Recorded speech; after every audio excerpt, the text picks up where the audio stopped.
विद्यार्थियों, कल हमने मैनेजमेंट ऑफ वर्किंग कैपिटल का जो टॉपिक है वो प्रारंभ किया था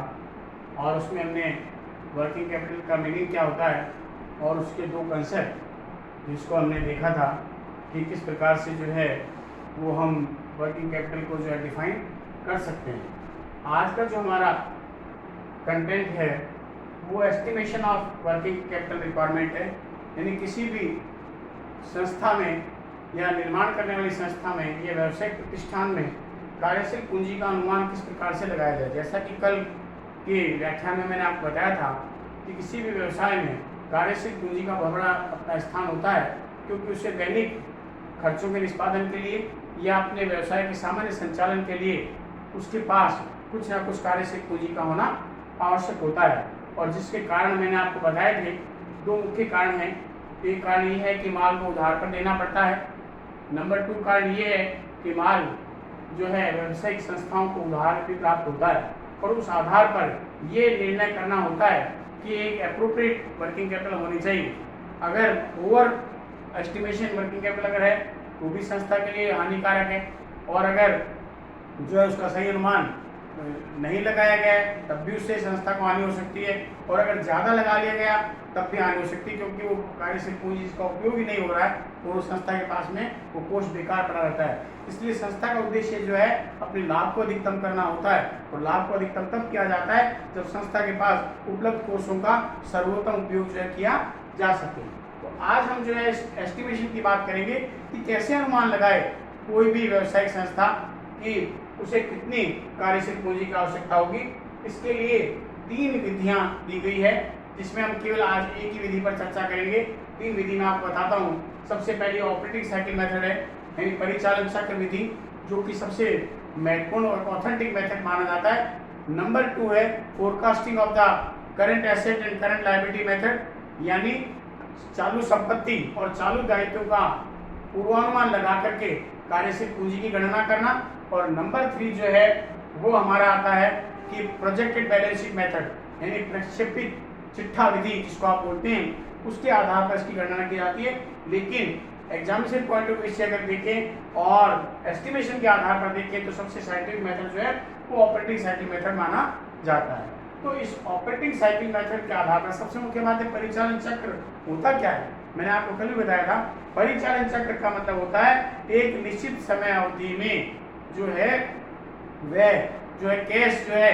कितनी परिवर्तित होती है, उसका साइकिल क्या है। फॉर एग्जांपल, जैसा कि मैंने कल आपको बताया था 3 अलग अलग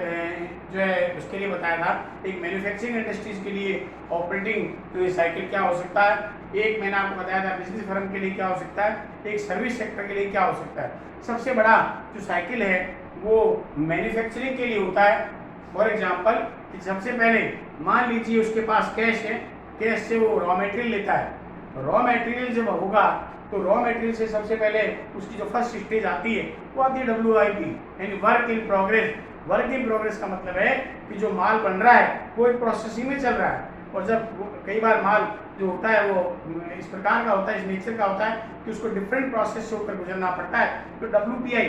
जो है वो उसके अंदर आता है, वर्क इन प्रोग्रेस। नंबर 3 जो आता है वो फिनिश गुड्स के रूप में,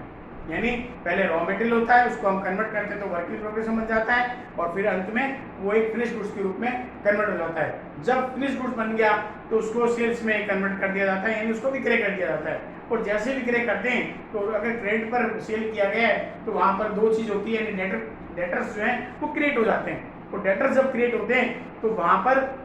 जो है व्यावसायिक संस्था या निर्माणी संस्था जिसने डेटर्स को माल बेचा वो BR लिखती है, बिल्स रिसीवेबल लिखती है, और उस पर उसकी एक्सेप्टेंस जो है वो डेटर्स के द्वारा दे दी जाती है। On the date of maturity पर उसका पेमेंट होता है, यानी डेटर्स कन्वर्ट या BR कन्वर्टेड इनटू कैश हो जाता है। कहने का तात्पर्य रॉ मटेरियल से कैश तक आने में जो समय लग रहा है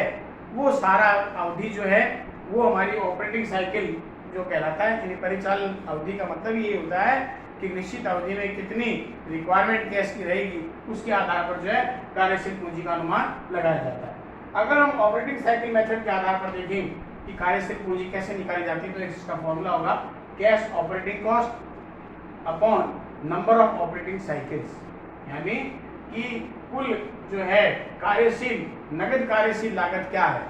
देखिए इसके अंदर कभी भी नॉन कैश एक्सपेंडिचर जो है वो कभी भी शामिल नहीं होते हैं। अगर आप कार्यशील पूंजी गणना करते हैं तो इसका फॉर्मूला एक जनरल फॉर्मूला होगा cash operating cost upon number of operating cycle. अब इनको किस प्रकार से निकाला जाता है वो देखना है। सबसे पहला आता है इसमें कैश ऑपरेटिंग कॉस्ट क्या है, यानी नगद परिचालन लागत क्या होती है। नगद परिचालन लागत का मतलब है कि जब व्यवसाय को संचालित किया जा रहा है तो उसे कितनी पूंजी की आवश्यकता है, यानी उसे रॉ मटेरियल के रूप में कितना पेमेंट करना है, लेबर के रूप में कितनी आवश्यकता है, और उसके बाद में उसमें 3 मुख्य ओवरहेड होते हैं, ऊपरी वे बोलते हैं जिसको, जैसे factory overhead, administrative overhead, selling and distribution overhead, और all these are we sum up then we get the total cost, ये बन जाती है। लेकिन उसमें मुख्य बात है, एक मैंने नोट डाला यहाँ पर, एक्सक्लूडिंग नॉन कैश एक्सपेंडिचर, यानी इसके अंदर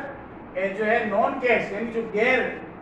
जो है आपका क्या बोलते हैं रोकड़ जो है वे वो उसमें नहीं आते। जैसे डेप्रिसिएशन कोई कैश एक्सपेंडिचर नहीं है। डेप्रिसिएशन तो इनकम टैक्स का जो प्रोविजन है उसके अंदर हमें प्रत्येक वर्ष जो है मूल्यह्रास का प्रोविजन करना पड़ता है, P&L में से उसको राइट ऑफ करना पड़ता है। उसी प्रकार इंटेंजिबल एसेट है, जैसे अदृश्य संपत्तियां, गुडविल है, पेटेंट है, ये सारी इंटेंजिबल एसेट होती है और इसलिए इसका कैश से कोई लेना देना नहीं है, लेकिन ये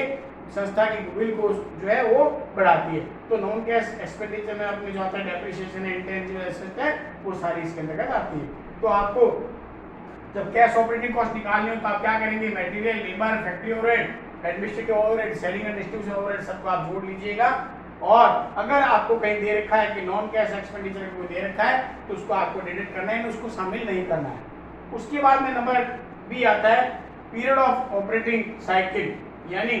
जो है नंबर ऑफ ऑपरेटिंग साइकिल कहते हैं। सबसे पहले उसका पीरियड निकाला जाता है किस प्रकार से, देखिए पीरियड अलग अलग प्रकार से होता है। रॉ मटेरियल का स्टोरेज पीरियड क्या होगा, कन्वर्जन पीरियड क्या होगा, फैक्ट्री कॉस्ट जो है वो क्या, फिनिश गुड्स का जो है स्टोरेज पीरियड क्या होगा, और डेटर कलेक्शन पीरियड क्या होगा। मैं आपको बता दूं कि सबसे पहले हम कोई भी फर्म जो होती है माल का निर्माण करती है, रॉ मटेरियल स्टोरेज पीरियड का मतलब ये है कि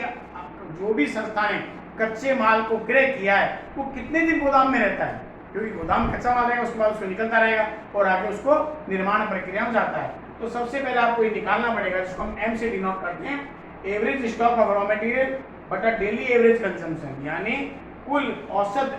जो है रॉ मटेरियल का स्टॉक कितना है और प्रतिदिन उस स्टॉक में से कितना माल बाहर आता है, उसका कंजम्पशन कितना है, कितना फर्म जो है उसको फिनिश गुड्स में कन्वर्ट करने के लिए रॉ मटेरियल को अपने गोदाम से बाहर निकालती है। इसका अल्टरनेट फॉर्मूला भी होता है और वो अल्टरनेट फॉर्मूला है opening stock plus closing stock of raw material divided by consumption for the year and divided by the 365, यानी जो ईयर है वो 365 दिन का होता है। उससे इसके आधार पर भी आप जो है रॉ मटेरियल का स्टोरेज पीरियड निकाल सकते हैं। नंबर 2 आता है कन्वर्जन पीरियड। कन्वर्जन पीरियड का मतलब होता है कि माल को रॉ मटेरियल से जब आप फिनिश गुड्स की तरफ ले जा रहे हैं तो उसका बीच का जो है जिसको आप वर्क इन प्रोग्रेस बोलते हैं, कन्वर्जन का मतलब, तो इसका फॉर्मूला होता है, इसको W से डिनोट किया जाता है average stock of work in progress but upon daily average factory cost, यानी प्रत्येक दिन जो है वो औसत जो है कारखाना लागत क्या आ रही है उसके आधार पर निकाल सकते हैं। अथवा opening stock of work in progress, अगर मान लो क्वेश्चन में दे रखी है opening stock of work in progress plus closing stock of work in progress जो है डिवाइडेड बाय 1/2, यानी इसको हाफ कर दीजिए और total factory cost divided by 365, यानी इससे प्रत्येक दिन की आ जाएगी। तो इस प्रकार से आप कन्वर्जन पीरियड जो है वो निकाल सकते हैं कि उसको बनने में कितना समय लगे, क्योंकि उस समय आपकी कार्यशील पूंजी क्या रहती है, ब्लॉक हो जाती है। कार्यशील पूंजी जो वही चल रही है, यानी जब तक वहां पर आया तो कितने दिन उसको लगेगा रॉ मटेरियल से वर्क इन प्रोग्रेस के आने में। अब फैक्ट्री कॉस्ट के बारे में, फैक्ट्री कॉस्ट में क्या क्या शामिल होता है, एक तो मटेरियल कंज्यूम जो भी रॉ मटेरियल लिया गया है, वेजेज, फैक्ट्री ओवरहेड जो है, opening stock of work in progress minus closing stock of raw material, इसके आधार पर भी आप जो कर सकते हैं, यानी आपको मटेरियल, लेबर, फैक्ट्री ओवरहेड को जोड़ देना है और अगर आपको ओपनिंग स्टॉक और क्लोजिंग स्टॉक दे रखा है तो opening stock of work in progress को जोड़ना है और closing stock of work in progress को घटाना है। तीसरा हमारा आता है वो है फिनिश गुड्स स्टोरेज पीरियड, यानी जब माल बन गया और गोदाम में पड़ा तो कितने दिन लगेंगे उसको बिकने में, टाइमिंग होती है और उस समय तक हमें पैसा तो चाहिए क्योंकि वो माल बिकेगा तो आएगा, लेकिन आगे कंटिन्यूटी रखने के लिए जो है निर्माण के लिए कार्यशील पूंजी की आवश्यकता होती है, इसलिए फिनिश गुड्स स्टोरेज पीरियड निकाला जाता है और इसका फॉर्मूला होता है average stock of finish goods बटा daily average cost of sale. यानी कॉस्ट ऑफ सेल का मतलब है कि उसकी विक्रय की लागत क्या है वो होती है, यानी औसत ले लीजिएगा जो है फिनिश गुड्स का और उसके बाद में उसमें daily average cost of sale का भाग दे दीजिए, अथवा opening stock of finish goods plus closing stock of finish goods divided by 1/2 से कर दीजिए बटा cost of sales divide by 365 से जो है इस प्रकार से आप इसको कर सकते हैं। उसके बाद चौथा आता है हमारा डेटर कलेक्शन पीरियड, यानी इसका मतलब है जो माल आपने उधार बेचा है, फर्म ने जो माल बेचा है उसका पैसा कितने दिन में आएगा, 5 दिन में, 10 दिन में, यानी आपकी जो क्रेडिट पॉलिसी है विक्रय करने की वो क्या है, कितने दिन के लिए उधार देते हैं, कलेक्शन कितने दिन में आता है, तो वो किस प्रकार निकाला जाएगा, वो average debtors upon sales per day के आधार पर निकाला जाता है औसत। या अगर आपके पास में अगर ये नहीं दे रखा है, अगर ओपनिंग और क्लोजिंग डेटर्स दे रखे हैं तो उन दोनों को जोड़ लीजिएगा, opening debtors plus closing debtors divided by 1/2 upon total cost of sale, यानी जो माल बेचा उसकी लागत क्या है डिवाइड बाय 365, अथवा अगर कॉस्ट ऑफ सेल नहीं दे रखी है तो उसको टोटल सेल्स के आधार पर भी आप जो है वो कर सकते हैं।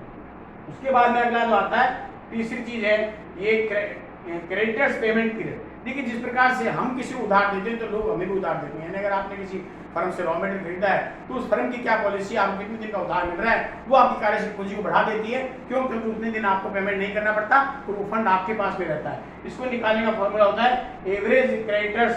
Plus bills payable divide by net credit purchase per day, यानी प्रति दिन आपकी जो है औसत क्रय कितनी है वो है, अथवा अगर ये नहीं है तो दूसरा फॉर्मूला होगा opening stock of creditor plus closing creditors divide by 1/2 upon total credit purchase divide by 365 के आधार पर आप इसको निकाल सकते हैं। तीसरा जो आता है वो है नंबर ऑफ ऑपरेटिंग साइकिल्स, यानी आपको जो है परिचालन चक्र जो है उसके नंबर से अगर निकालने हैं, कैसे निकालेंगे उसको निकालने का फॉर्मूला होगा 365 जो दिन होते हैं उसमें 1 ऑपरेटिंग साइकिल पीरियड, एक दिन का ऑपरेटिंग साइकिल जो है एक दिन में कितने समय पूरा होता है उससे आप 365 का भाग दे दीजिए तो आपके पास नंबर ऑफ ऑपरेटिंग साइकिल आ जाएंगे। उसके बाद में आता है amount of the working capital, कैसे निकालना वो फॉर्मूला मैं पूर्व में बता चुका हूं आपको। इसको निकालने का फॉर्मूला होता है cash operating cost upon number of operating cycle, लेकिन इसका एक अल्टरनेट फॉर्मूला भी होता है जिसके आधार पर भी आप कार्यशील पूंजी गणना कर सकते हैं, जिसका फॉर्मूला है working capital equal to C plus O C upon N multiply by C upon S. इसका मतलब है WC indicate the working capital, OC मतलब ऑपरेटिंग साइकिल, CS मतलब कॉस्ट ऑफ गुड्स सोल्ड और N बराबर number of days in a year, यानी एक वर्ष में कितना जो है दिन होते हैं उसके आधार पर भी कर सकते हैं। और लास्ट में जो मैंने आपको बताया था कि इस प्रकार से भी आप ऑपरेटिंग साइकिल निकाल सकते हैं। ऑपरेटिंग साइकिल का formula R plus W plus F plus D minus C। इसका मतलब है रॉ मटेरियल का कलेक्शन पीरियड कितना, उसके बाद में आपका जो है कन्वर्जन पीरियड जो है उसका आपके डेज कैसे आएंगे, उसके बाद फिनिश गुड्स का जो है वो किस प्रकार से आएगा, उसके बाद डेटर कलेक्शन पीरियड कितना आएगा, कैसे आएगा, और लास्ट में आपको सुविधा मिल रही है क्रेडिटर्स पेमेंट पीरियड की, उसको आप घटा दीजिए तो आपके पास में जो है वो ऑपरेटिंग साइकिल आ जाएंगे। तो इस प्रकार से आप जो है ऑपरेटिंग साइकिल मेथड के आधार पर आसानी से जो है कार्यशील पूंजी गणना कर सकते हैं।